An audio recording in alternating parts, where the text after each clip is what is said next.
একজন content creator হতে চান তাহলে কিন্তু আপনাকে প্রচুর পরিমাণে ধৈর্যশীল হতে হবে আর প্রচুর পরিমাণে ভিডিও সংরক্ষণ করে রাখতে হবে।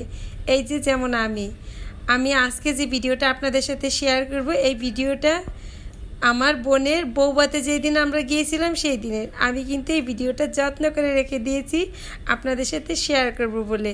আসলে এতদিন সময় হয়ে ওঠে নাই, যেহেতু আমি একজন কন্টেন্ট ক্রিয়েটর হয়েছি সেহেতু আমাকে তো সব মুহূর্তের ভিডিওগুলো রেখে যত্ন করে আবার পরে আপনাদের সাথে শেয়ার করতে হয়। তো আজকে আপনাদের সাথে শেয়ার করব হচ্ছে আমরা বৌভাতে গেলাম, গিয়ে কী করলাম তার সব কিছু। এই যে আমি সুন্দর করে সাজুগুজু করে রেডি হয়ে দাঁড়াই আছি, আর ওইদিকে তো আমাদের বাস চলে আসছে। আমার বরমশাই যা করছে, বিশাল বড় একটা বাস ভাড়া করে নিয়ে আসছে ওই দিন। আর ওই যে আমাদের বাচ্চারা সব সেজে গুজে বের হয়ে আসতেছে বাসা থেকে। আমাদের বাসার সামনে আবার একটা বিল্ডিংয়ের কাজ হইতেছে, বাসার সামনে খুবই কাদা, আর বাসটা ছিল একদম রাস্তার পাশে। আর এই যে হচ্ছে আমার 4 নাম্বার বোন, আর এই তো আমার সোনা মা। তো আমি তো আগেই বাসে উঠে বসছি, আর এই যে আমাদের বাড়ির 5 নাম্বার জামাই চলে আসছে সাজুগুজু করে। আর এই যে গুটি গুটি পায়ে হেঁটে আসছে আমার মেজো বোন। আর পরে এই যে আসছে উনি হচ্ছে আমার সেজো বোন। আর তারপরে আসবে কে, দাঁড়ানো না, সেই আসতেছে। তো সে যখনই দেখলো আমি ক্যামেরাটা তার দিকে ধরে আসছি, একটু ইচ্ছা করে দাঁড়াইলো। আর এই যে এখন আসতেছে আমার 5 নাম্বার বোন, আর হচ্ছে আমার সেজো বোনের বর। আর এই যে এরপরে আছে আমার 2 বাবা, মানে আমার বড় ছেলে আর আমার বাবা। আমি তো সবার আগে উঠে বাসে বসে আছি, তা ভাবলাম জানালার কাছে যে বসি, সবাই এক এক করে আসবে, আমার ভিডিওটা নিতে ভালো হবে। তারপরে তো সবাই বাসে আমরা, যাত্রাটা অনেক অনেক আনন্দের ছিল, কারণ সব বোনদের বিয়ে হয়ে গেছে। আর এইটাই হচ্ছে আমাদের বাড়ির ছোট মেয়ে, তার বিয়েতে সবাই যাচ্ছি বৌভাতে, তার শ্বশুর বাড়িতে। কত আনন্দের যাত্রাটা ছিল, অনেক মিস করতেছি এখন এই ভয়েস দিতে বসে সেই সময়টাকে। তো এই তো সবাই খুব খুশি।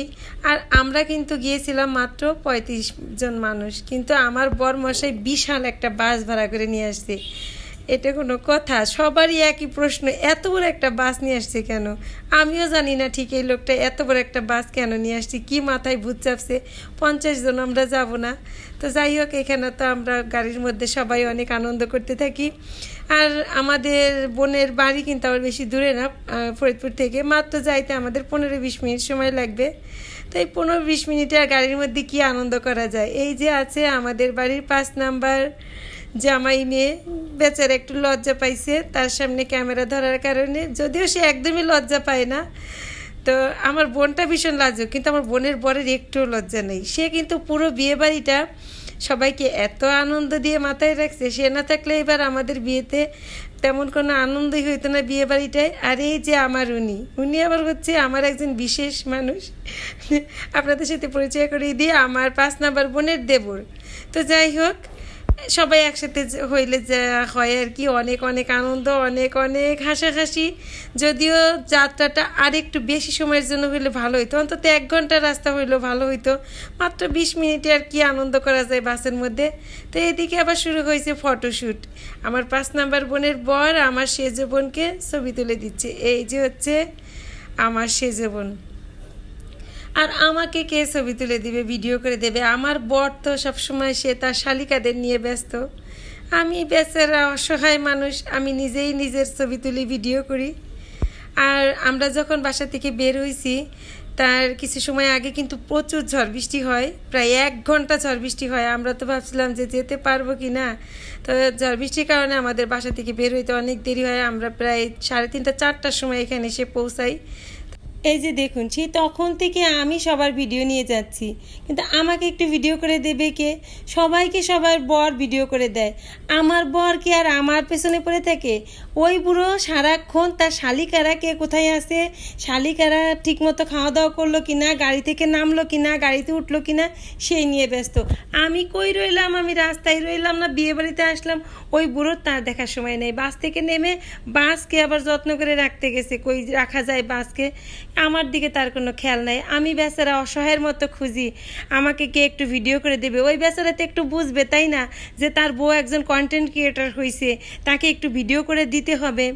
ওই বুড়ো লোকটারে আমার যে কি মন চায়, আমি আবার ভালোবেসে আমার বরমশাইকে বুড়ো বললে আমার বোনেরা বলে তুমি বুড়ো কেন বলতেছো?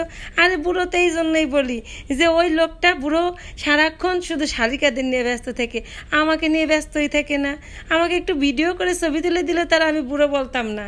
তো যাই হোক চলে আসলাম তো সবাই মিলে বোনের শ্বশুর বাড়িতে। মনে আমার একটাই কষ্ট, কেউ আমাকে ভিডিও করে দেয় না। এই সময়টা আমার মামাতো ভাইয়েরাতে দিয়ে বলছিলাম ফোনটা যে ভাই একটু ভিডিও করে দাও। তো চলে আসছি বোনের শ্বশুর বাড়িতে। আর এসে তো দেখি এই যে আমার আদরের ছোট্ট বোনটা কত সুন্দর করে সাজুগুজু করে দাঁড়াই আছে আমাদের জন্য। আর এখানে আছে আমার আদরের ছোট দুইটা বোন স্মৃতি আর বিথি। আমরা 4 জন বড় আর এরা 2 জন ছিল ছোট। 2 জনের 2 বছরের মধ্যে বিয়ে হয়ে গেল। তারপর বোনের সাথে কিছু সময় কথা বলে এরপরে চলে আসলাম আগে খাওয়া দাওয়া করতে। ওই যে আপনাদেরকে তো আগেই বললাম যে আমরা কিন্তু আসছি অনেকটাই দেরি করে, 4টা বেশি বাজে তখন প্রায়। তো আগে খাওয়া দাওয়া করবো, তারপরে কথা। আগে পেট পুজো, তারপর সব কিছু। সবারই ক্ষুধা লেগে গেছে। ওই যে বের হওয়ার আগে যে ঝড় বৃষ্টিটা হয়েছে, ঝড় বৃষ্টি হওয়ার কারণেই সবার আসতে দেরি হয়ে গেছে। তো এই তো খাওয়া দাওয়া করতে বসছি। আর ওইদিকে ছেলে বাড়িতে যারা নিমন্ত্রিত ছিল তাদের কিন্তু আগে খাওয়া দাওয়া হয়ে গেছে, কারণ ওই যে আমরা যে আসতে অনেক দেরি করছি। তারপর আমাদের সাথে এই যে বর কনে খেতে বসে। আর এই যে আপনারা একটু দেখুন বরের কত যত্ন তার বউর প্রতি। বর কিন্তু নিজে হাতে তার বউকে খাওয়াই দিচ্ছিল। আমার বুড়োকে বলি এগুলো দেখে একটু একটু শেখো। সারাক্ষণ তো শালিকারা বিয়ে বাড়িতে কী করলো, কই গেল, শালিকাদের খোঁজ খবর রাখতে থাকো, একটু বউয়ের খোঁজ তো রাখতে হয়, তাই না? তো যাই হোক, দেখেন এইখানেও সে নাই, সে কই গেছে তার কোনো খবর নাই। আমি খাইলাম না কি করলাম, সে তার শালিকাদের বরেরা খাইলো না কি করলো সেই দিকে তার ভীষণ খেয়াল। তো যাই হোক, আমি এদিকে খাচ্ছি আর ওই দিকে তারা আবার কি করছে, এই দেখেন আমার বরমশাই খাওয়া দাওয়া শেষ করে সব ভাইরাদের সাথে নিয়ে যেয়ে, এই যে এখানে আছে আমাদের বাড়ির সব জামাইরা, সে ওইখানে ফটোশ্যুট করতে ব্যস্ত। আমি কই রইলাম সেদিকে তার কোনো খেয়ালই নেই। তারপর আমি বেচারা খাওয়া দাওয়া শেষ করে এসে আমার আদরের ছোট্ট বোনটার পাশে বসলাম ছবি তুলতে, ভিডিও করতে। আমার কত আদরের ছোট বোন, তারও বিয়ে হয়ে গেল। সেই দিন এইটুকু ছিল আমার বোনটা। আর এইদিকে তো আমার মাম্মাম পাখিটা, সে তার ছোটো মাসিকে দেখে কি বলবে কি করবে বুঝে পায় না। আবার এই যে একটু নাচ শুরু করছে, একবার ছোটো মাসিকে দেখে আবার একটু নাচানাচি করে, মানে মাসিকে সে নতুন সাজে অন্যরকমভাবে দেখতেছে। তো একবার মাসির সামনে যেয়ে বলে মাসি ওয়াও, আবার কি বলতে চায় সে নিজেও খুঁজে পায় না। আবার একটু নাচানাচি করে। আবার এই যে দেখুন এখানে নাচতেছিল, কিন্তু একা নাচবে না, মাসিকে টানতেছে, আসো একটু আমার সাথে নাচো। তারপরে এইদিকে দেখুন আবার ওইখানে তো মাম্মামের নাচ, আর এইখানে আমরা বড়রা বাদ যাবো কেন, জামাইয়ের মনে কি আনন্দ দেখুন। তার বউয়ের সাথে সে নাচা শুরু করছে। শুধু কি তার বউ, তার যে শেষটা সবাই আছে। আমরা কিন্তু সব বোনেরা অনেক আনন্দ ফুর্তি করতে ভালোবাসি। তারপর এই যে সবাই একসাথে নাচানাচি শুরু করলাম। ছোট বোনের বিয়ের বউ বাদ বলে কথা। এমন একটা আনন্দের দিনে কি একটু মন খুলে আনন্দ না করলে হয়? এই তো আমাদের বরকনে সবাইকে নিয়ে একসাথে আমরা নাচানাচি করলাম। সবাই ছিল, সবটুকু তো আর ভিডিওতে নেওয়া যায় নাই।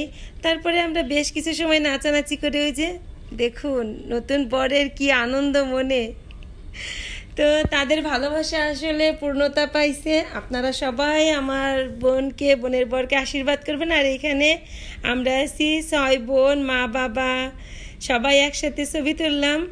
আমার মা বাবার যে কত আনন্দের দিন ছিল এটা। আমার মার আর বাবার অনেক দুশ্চিন্তা ছিল আমাদেরকে নিয়ে, কবে আমাদের সবাইকে ভালো মতো বিয়ে দিতে পারবে, কারণ আমরা 6টা বোন। তো এখন আমার মা বাবা চিন্তামুক্ত হইল। তো এরপরে আমরা সবাই ছবি তুলে বোনের শ্বশুরবাড়ি সবার কাছ থেকে বিদায় নিয়ে বোনকে শ্বশুরবাড়িতে রেখে আমরা চলে আসলাম। আর বিকালবেলা আমরা কিন্তু পুরো গ্রামটা ঘুরে দেখেছি, সবার সাথে অনেক কথা বলছি, ঘুরছি, এগুলোর ভিডিওতে নেওয়া হয় নাই। আর রাতের বেলা আমরা যখন বাসায় আসি তখন কিন্তু অনেক বৃষ্টি ছিল, সেই সব ভিডিও আপনাদের সাথে শেয়ার করতে পারলাম না। তো আজকের মতো ভিডিওটি এ পর্যন্তই। ভিডিওটি ভালো লাগলে অবশ্যই লাইক কমেন্ট শেয়ার করে পাশে থাকবেন।